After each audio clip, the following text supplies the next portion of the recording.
Tanya kau cinta satu kali ku bertemu. Dua langsung rasaku. Tiga kata yang ku tahu. Aku cinta padamu. Empat malam ku menunggu. 105 Raw FM dari kawasan Jalan Jenderal Sudirman nomor 219 Kota Padang Sidimpuan, dan rekan Raw FM masih dengan Nurul yang mengisi ruang dengar Anda. Kali ini di program talk show hukum ya, bersama kantor SBR dan Partners, bersama Bang Ashari, Bang Samsuri Ashari Nasution SH. Nurul sapa dulu, assalamualaikum warahmatullahi Bang Samsuri. Waalaikumsalam warahmatullahi wabarakatuh. Selamat malam Nurul, selamat malam para pendengar FM dimanapun berada. Apa kabar Bang Samsuri? Ya alhamdulillah kabar baik ya, walaupun memang kemarin atau beberapa hari yang lalu itu ditetapkan kepada Sidimpuan menjadi zona merah kan. Tapi ya tetap harus jaga semangat, imunitas harus tetap sehat. Ya benar sekali. Rekan Rafael, kali ini tema kita adalah jenis dan karakteristik badan usaha berbadan hukum dan tidak berbadan hukum. Benar ya Bang Samsuri? Betul sekali. Kenapa memilih tema ini? Ini Nurul, di zaman sekarang ini kan pertumbuhan ekonomi ataupun kebutuhan ekonomi itu selalu meningkat, sehingga masyarakat ini pun berlomba-lomba untuk menambah income baru, bahkan membentuk usaha-usaha baik yang bersifat mikro ya kan maupun makro. Bahkan tidak jarang orang ataupun seseorang yang telah memiliki pekerjaan yang tetap menambah sampingan kan dengan membentuk usaha-usaha. Nah, banyak sekali bentuk-bentuk usaha ini yang bisa kita lihat, mulai dari yang kecil sampai yang besar, mulai dari pertanggungjawabannya diletakkan kepada badan usaha itu ataupun secara personal ataupun si owner pemilik usaha itu kan. Nah, dari situlah mungkin paling tidak dari diskusi kita malam ini memberikan wawasan ya kepada pendengar, kira-kira apa saja bentuk usaha itu, bagaimana pertanggungjawabannya, mana yang dikatakan badan hukum, mana yang tidak dikatakan badan hukum, bagaimana bedanya. Dan paling tidak ketika masyarakat yang ingin memulai untuk berusaha, ini kan suatu fondasi awal yang baru kan, sehingga nanti pada akhirnya bisa menentukan pilihan terhadapnya, kira-kira ketika usaha ini bagusnya dibuat dalam bentuk usaha apa, kira-kira gitu.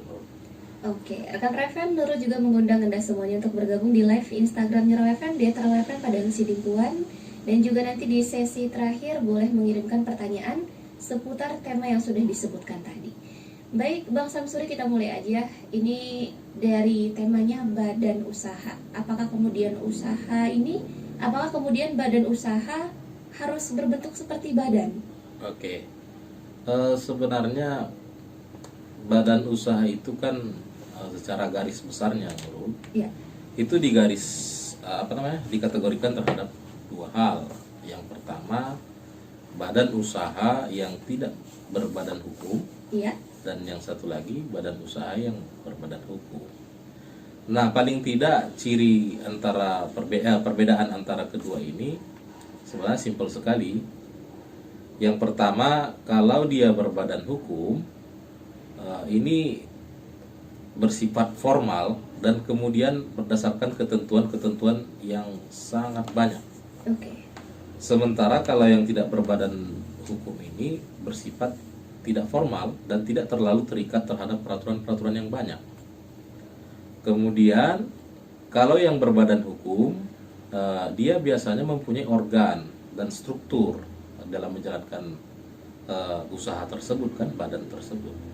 Sementara kalau yang tidak berbadan hukum biasanya tidak mempunyai organ atau kepengurusan kan, kemudian hanya bisa dijalankan secara perorangan saja misalnya.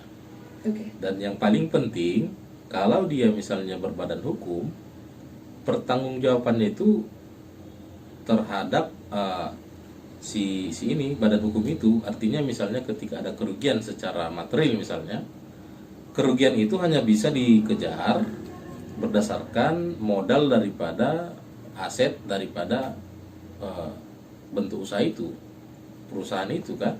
Tapi sebaliknya kalau tidak berbadan hukum, kerugian materialnya itu bisa dikejar sampai kepada harta si pemilik. usaha tersebut. Nah, itu paling tidak hal yang paling perlu dipahami.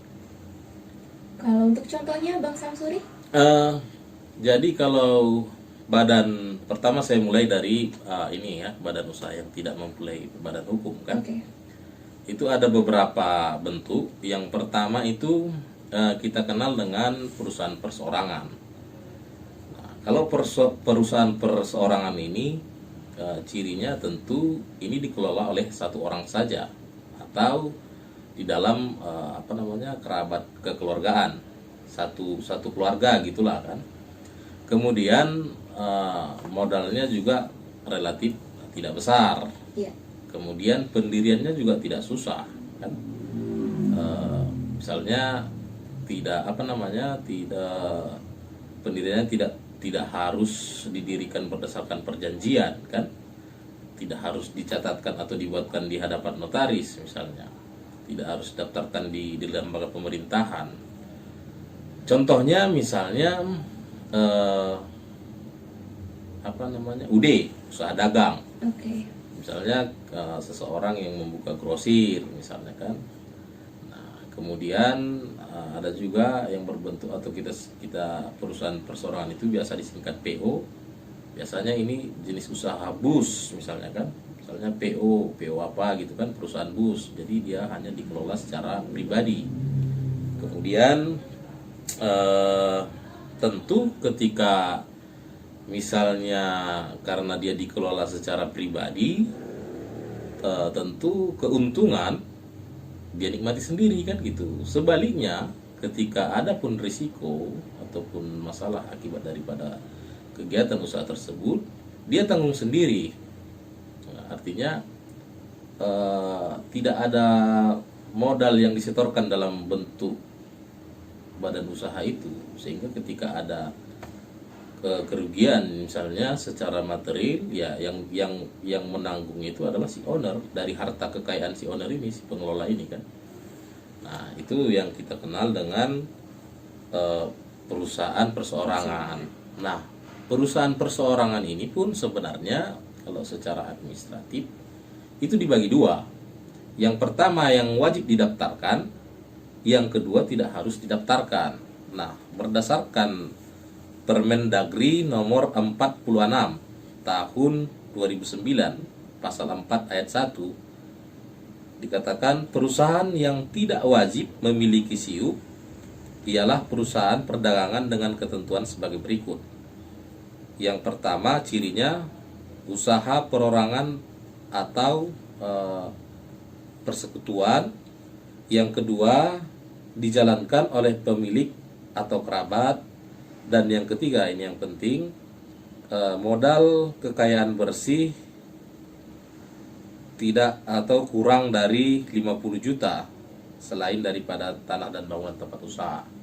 Artinya kalau misalnya usaha itu dikelola sendiri, kemudian modalnya pun tidak lebih dari 50 juta, sebenarnya tidak wajib untuk didaftarkan. Oke. Sedangkan sebaliknya ketika misalnya modal usaha itu lebih dari 50 maka wajib didaftarkan. Kemudian di atas perusahaan perseorangan ini ada yang kita kenal dengan namanya persekutuan perdata.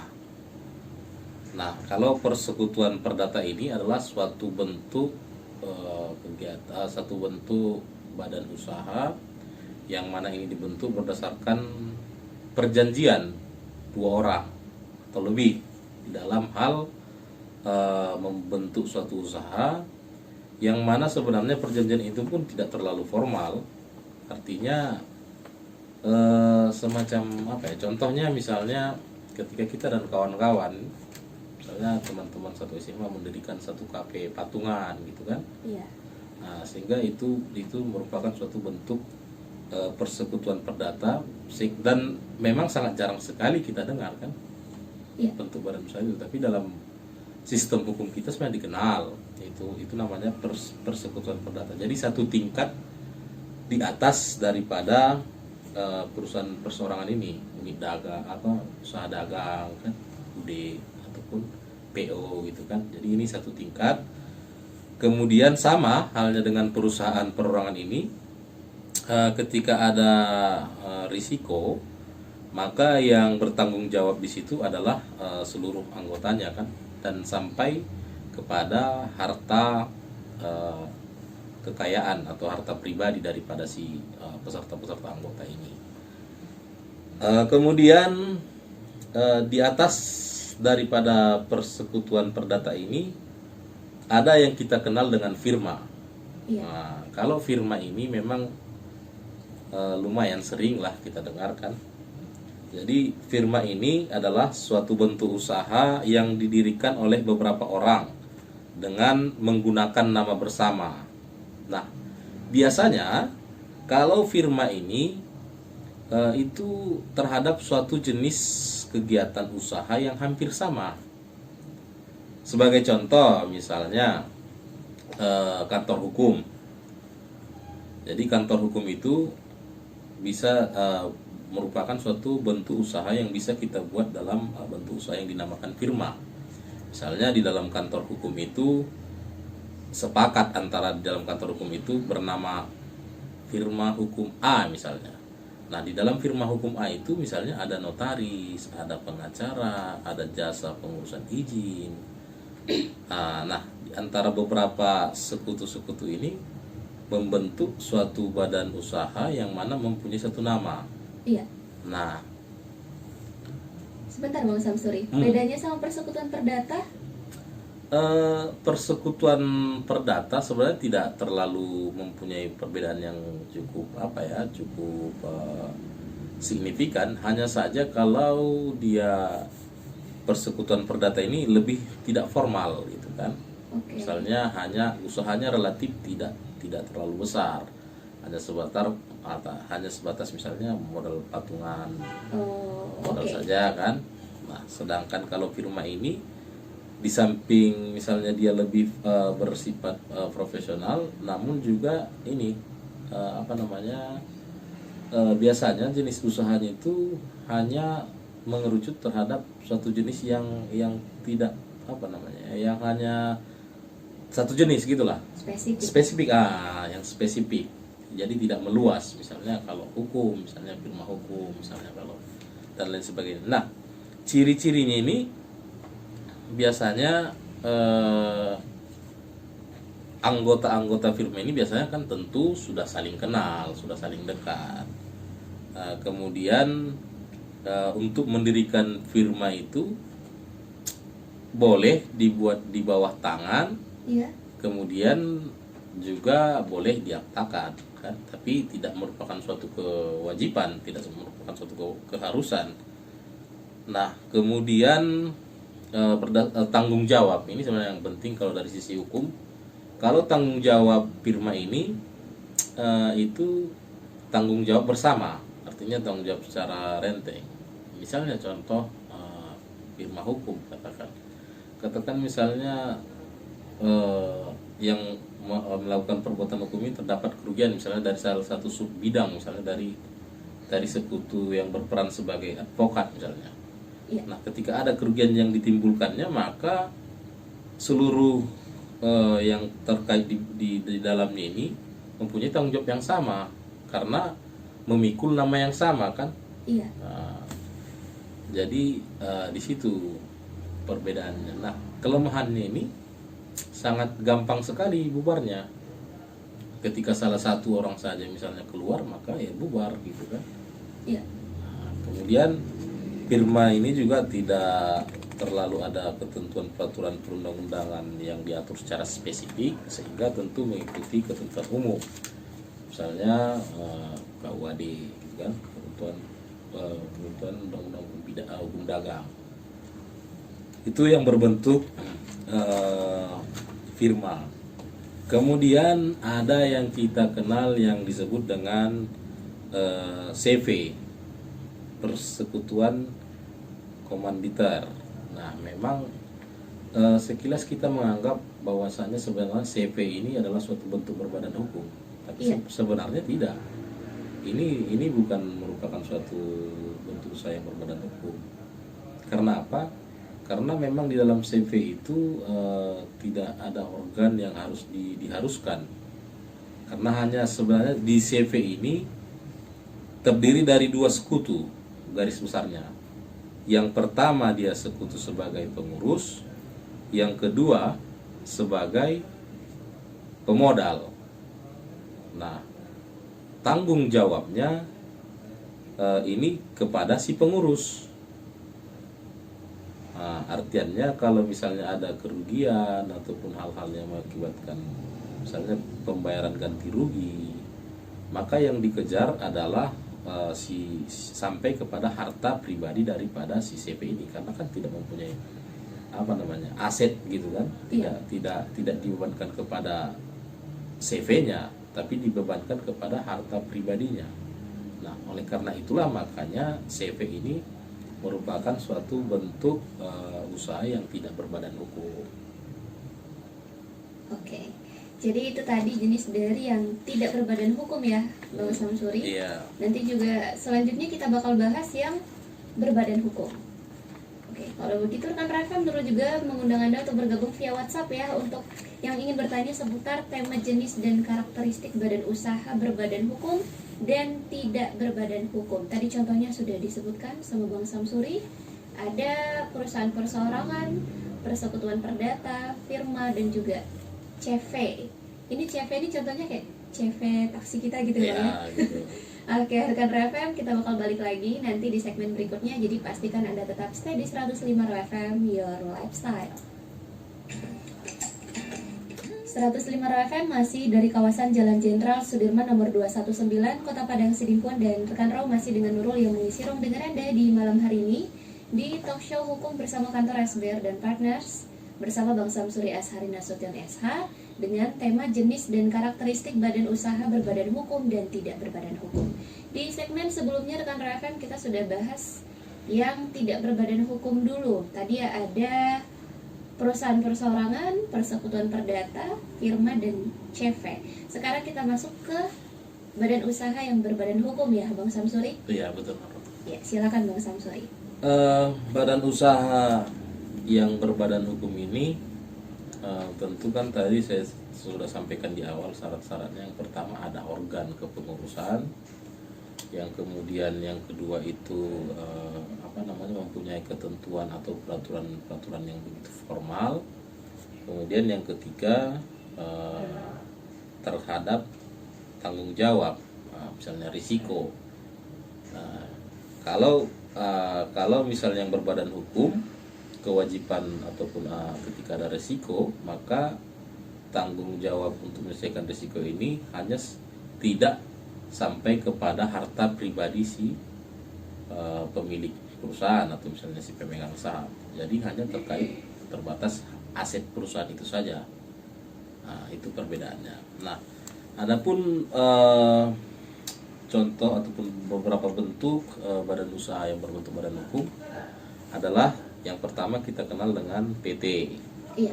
Perseroan terbatas. Nah, perseroan terbatas ini kan secara spesifik diatur begitu formal, bahkan undang-undangnya pun ada kan, Undang-Undang Nomor 40 Tahun 2007, yang mana ketentuannya misalnya PT minimalnya harus didirikan harus sekurang-kurangnya 2 orang. Kemudian dalam hal pendirian PT harus dibuat di hadapan notaris dengan pengesahan Kementerian Hukum dan HAM. Nah, kemudian juga di dalam mendirikan PT paling sedikit modal yang ditempatkan dan di store itu 25% dari modal dasar misalnya yang dibuktikan misalnya dengan buku rekening. Nah, ini kan ada beberapa banyak ketentuannya sehingga PT ini termasuk salah satu jenis atau bentuk usaha yang berbadan hukum. Nah, di samping itu PT juga mempunyai organisasi. Setidaknya kan di dalam PT itu ada 3 bentuk, yang mana yang kita kenal dengan RUPS, Rapat Umum Pemegang Saham. Nah, biasanya di dalam RUPS inilah segala bentuk ataupun kemana usaha ini dijalankan ataupun dalam hal menentukan siapa direksi ataupun komisaris, nah disinilah ditentukan. Artinya inilah organ tertinggi dalam suatu PT yang kita kenal dengan RUPS. Kemudian ada yang kita kenal misalnya direksi. Nah, direksi ini tentu adalah orang-orang yang menjalankan tugas, menjalankan usaha itu. Nah, kemudian selain direksi ada yang kita kenal dengan komisaris. Nah, komisaris ini bertugas untuk mengawasi daripada jalannya dalam suatu usaha itu kan. Nah, ciri-cirinya yang pertama, PT ini sulit untuk dibubarkan. Iya. Nah, itu ciri pertama. Karena memang ketika melakukan pembubaran atau peleburan dan lain sebagainya, tentu harus melalui rapat umum pemegang saham. Berbeda misalnya dengan bentuk-bentuk usaha yang tidak berbuat hukum tadi kan, tidak terlalu banyak ketentuan. Kemudian yang paling penting, ketika misalnya ada risiko ataupun tanggung jawab terhadap kelalaian daripada badan usaha itu sendiri, kerugian secara materialnya itu tidak sampai kepada harta pribadi si pemegang saham atau si direktur. Dia hanya sampai sebatas aset daripada perusahaan itu saja. Makanya kalau misalnya di dalam melakukan perbuatan hukum, ketika misalnya PT ini tidak mempunyai aset lagi untuk membayar membayar kewajiban ataupun tunggakan atau perbuatan hukum tersebut, maka si lawan ini kan mengajukan pilot. Nah, istilahnya hanya dapat diajukan pilot, yang mana nanti itu lain lagi sebenarnya pokok pembahasannya. Iya. Tapi artiannya yang dikejar di sini hanya sampai sebatas aset-aset daripada perusahaan itu. Nah, PT ini pun juga sebenarnya banyak bentuknya ya. Misalnya kalau kita lihat dari segi aspek dari modal, ada yang namakan perseroan terbuka atau yang kita singkat misalnya TBK gitu kan. Nah, kalau yang TBK ini modal di dalam saham unit usaha itu dijual kepada masyarakat melalui bentuk di pasar saham tentunya kan. Iya. Sedangkan kalau perusahaan yang tertutup, tentu pemilik sahamnya ada terhadap orang ataupun golongan tertentu saja, artinya tidak dibuka kepada umum. Kemudian kalau misalnya berdasarkan kepentingan, bisa juga kita lihat PT ini dibagi atas misalnya perum. Contohnya misalnya peruri kan. Iya. Nah, kemudian ada juga namanya perum moda transportasi. Kemudian yang artinya kalau perum ini berbentuk suatu perusahaan yang kepentingannya itu lebih dari tujuannya adalah untuk kemaslahatan umat, kepentingan umum gitu kan. Jadi biasanya ini tidak bersifat terbuka, jadinya tertutup. Nah, banyak sekali bentuknya. Nah, yang paling penting di dalam PT ini sebenarnya itu tadi, bahwasannya kalau dia misalnya ada suatu tanggung jawab ataupun kerugian, maka tanggung jawab itu hanya sebatas, yang dikejar itu hanya sebatas aset daripada perusahaan. Artinya terpisah antara aset perusahaan dengan si pemilik saham. Sedangkan di dalam tidak berbadan hukum sampai kepada harta ataupun aset daripada si pemilik daripada unit usaha tadi. Itu dia kurang lebih tentang PT. Kemudian selain daripada PT, ada yang kita kenal bentuk usaha itu yang dinamakan dengan yayasan. Iya. yayasan ini merupakan suatu badan usaha yang dibentuk untuk kegiatan sosial atau pelayanan masyarakat. Dan yang paling penting, misalnya yayasan tidak mencari keuntungan. Artinya yayasan ini misalnya contohnya ketika mendirikan sekolah, kemudian mendirikan rumah sakit gitu kan. Iya. Kemudian tapi terkadang lucu juga di dalam praktek ini, karena kan tujuan daripada yayasan ini sebenarnya tidak mengejar keuntungan, hanya saja bersifat sosial gitu kan. Tapi terkadang dalam praktek sangat sering sekali dia bentuk usahanya berbentuk yayasan, tapi ada keuntungan terhadap si pemodal. Artinya biasanya kan kalau organ ini terdiri dari 3, Iya. misalnya pembina, pengurus, dan pengawas.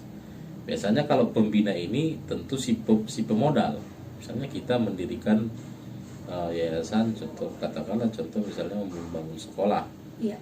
Saya misalnya sebagai pembina, tentu modal awal misalnya saya setorkan sekian untuk membuat bangunan fisik. Kemudian nanti kan ya di dalam yayasan itu ada pengurus. Nah, pengurus itulah nanti yang akan menjalankan kegiatan tersebut, termasuk mendapatkan income untuk menjalankan usaha tersebut.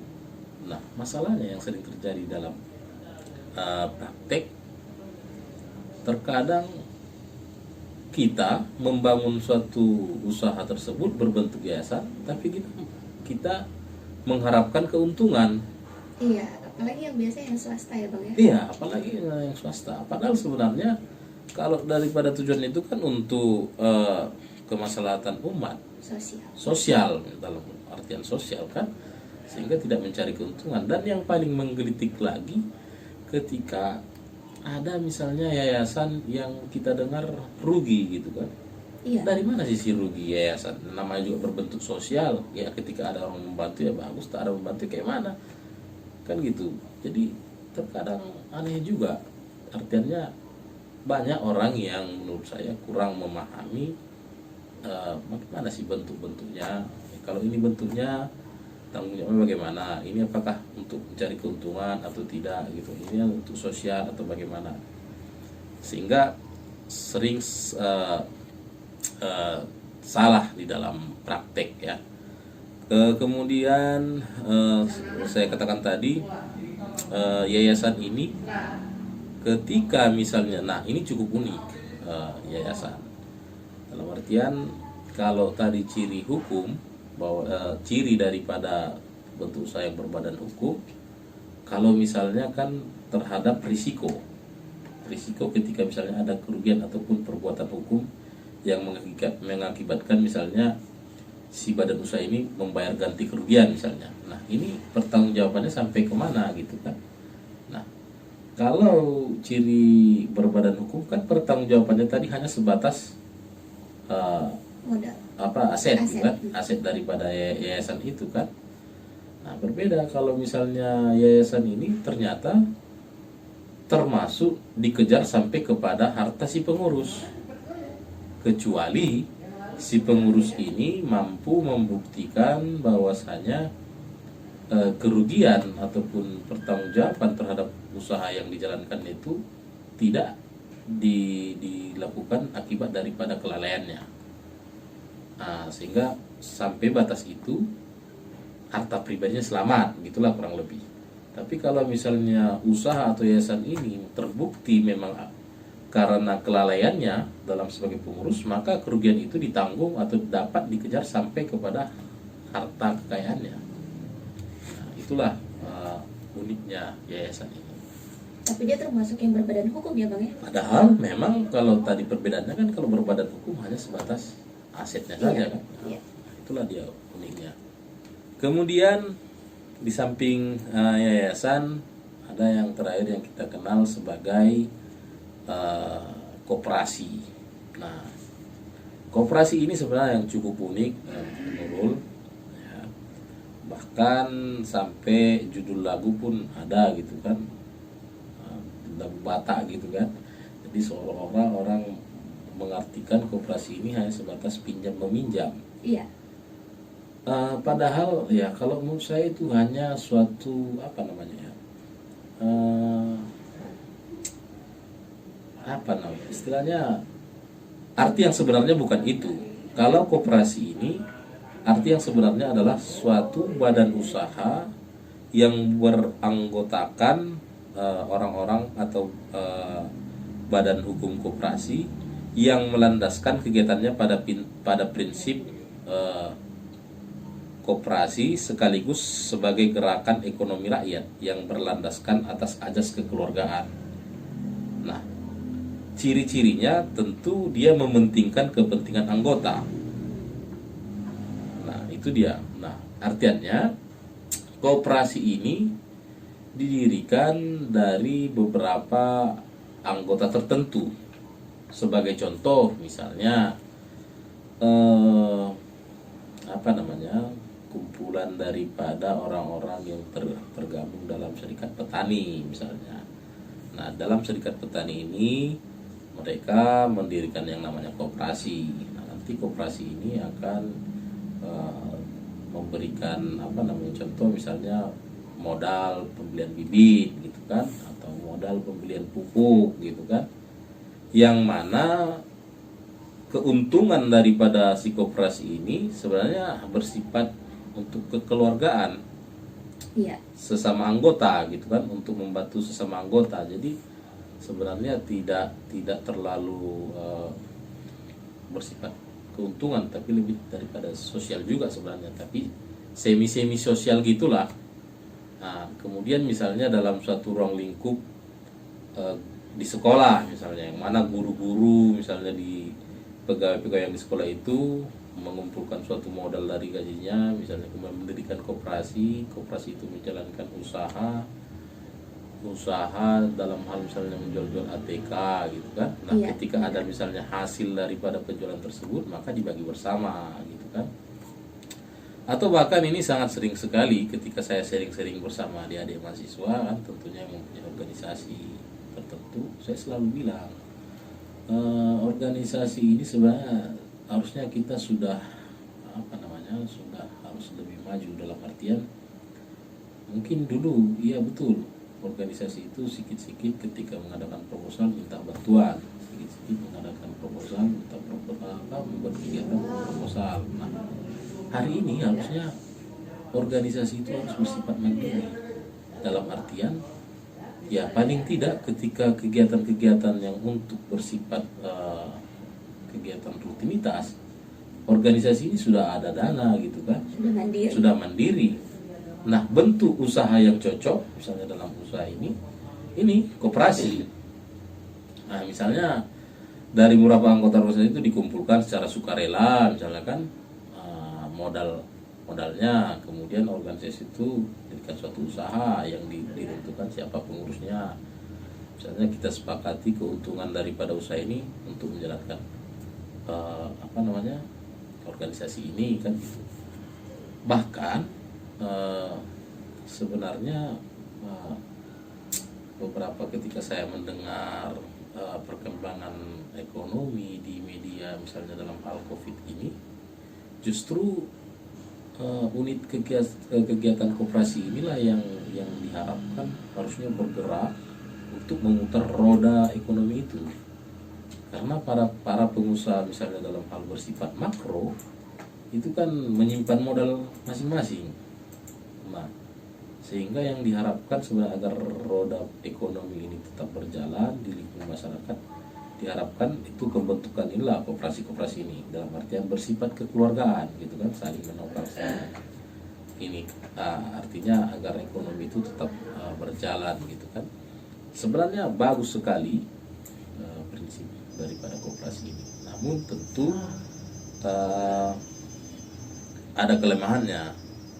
Kelemahannya ya karena memang ini artinya bersifat agak-agak semi sosial lah, semi sosial, semi keuntungan. Jadi terkadang kelemahannya itu pengurusnya tidak jujur misalnya dalam hal mengelola koperasi ini.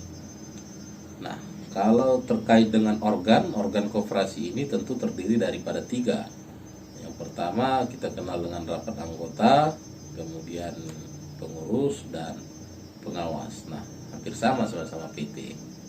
Namun kalau misalnya dalam PT kita kenal dengan istilah rapat umum pemegang saham. Kalau di dalam koperasi ini rapat anggota koperasi gitu kan. Nah, jadi kurang lebih itulah pemaparan yang menurut saya perbedaan-perbedaan ya sepintas. Sebenarnya Nurul ini panjang sekali, secara detailnya panjang sekali. Bahkan saya ingat dulu Nurul waktu kuliah sarjana gitu kan, belajar tentang badan hukum, badan usaha berbentuk badan hukum dan badan tidak hukum ini bisa sampai 3 kali pertemuan kuliah kan. Bagaimana ciri-cirinya, bagaimana karakteristik, apa kelebihannya, apa kekurangannya gitu kan.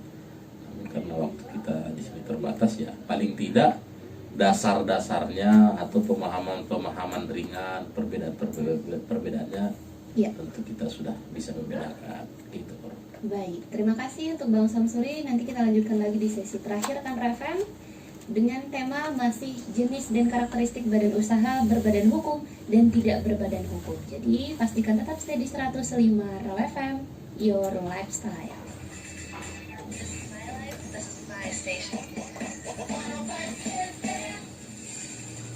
105 Raw FM masih dari kawasan Jalan Jenderal Sudirman 219, Kota Padang Sidimpuan, dan rekan Raw masih dengan Nurul yang mengisi ruang dengar Anda di talk show hukum. Kali ini dengan tema jenis dan karakteristik badan usaha berbadan hukum dan tidak berbadan hukum. Nah, Bang Samsuri, tadi kita sudah bahas yang berbadan hukum di segmen sebelumnya. Ada PT, ada juga koperasi dan yayasan. Tadi itu koperasi, misalkan koperasi kecil-kecilan yang ada di sekolah atau koperasi yang ada di lingkungan masyarakat, itu kan masih bergeraknya dalam bidang yang kecil, modalnya kecil, juga keuntungannya mungkin masih terbilang kecil. Tapi dia masuk dalam kategori berbadan hukum.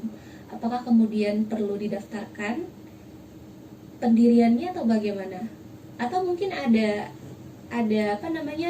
karakteristik khusus untuk koperasi yang dimaksud? Ya, itu tadi Nurul. Di awal kan kita sebenarnya sudah bahas bahwasanya karakteristik daripada yang berbadan hukum sama tidak berbadan hukum sebenarnya tidak hanya dilihat dari besar kecilnya saja. Itu mungkin bisa salah satu indikator kan. Tapi yang lebih penting misalnya setidaknya ada 3. Misalnya ada ketentuan atau peraturan yang mengaturnya secara kompleks. Nah, contoh, kalau koperasi ini kan ada undang-undangnya, undang-undang tentang koperasi, ada aturan-aturannya secara spesifik, artinya dia secara formal. Sedangkan kalau perseorangan itu kan tidak ada, dia hanya memakai ketentuan umum saja, misalnya memakai ketentuan KUHD, atau misalnya kalau dia misalnya tentang perikatan, tentu memakai BW gitu kan.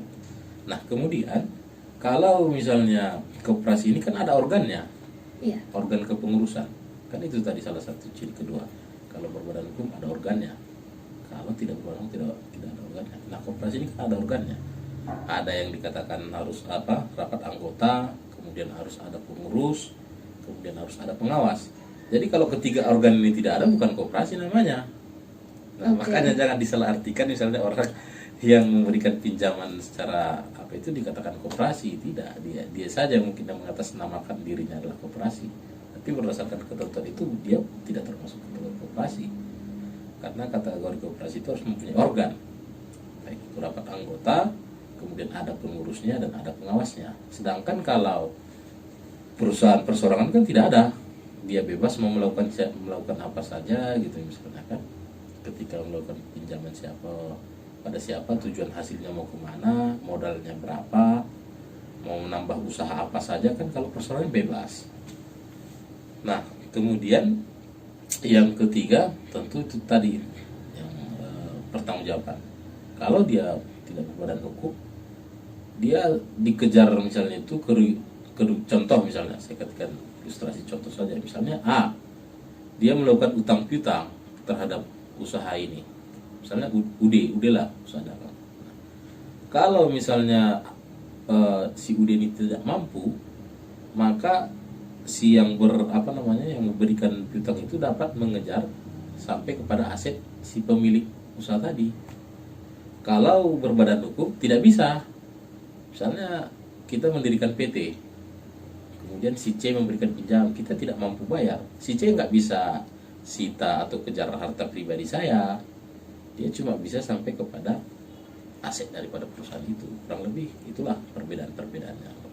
Oke, yang terakhir nih Bang Samsuri, kalau dari Nurul ya, apakah semua badan usaha yang berbadan hukum itu harus terdaftar? Ya betul, itu tadi salah satu syaratnya. Bahwasanya Walaupun koperasi yang kecil-kecil itu? ya harus didaftarkan di notaris, kemudian mendapat persetujuan dari Kementerian Hukum dan HAM. Nanti kan di dalam akta notaris itu kan nanti tentu di situ disebutkan siapa pengurusnya, siapa pengawasnya gitu kan. Kalau misalnya dalam yayasan siapa pembinanya, siapa pengurus, siapa pengawas, itu nanti akan ditetapkan di dalam anggaran dasar, anggaran rumah tangganya itu kan.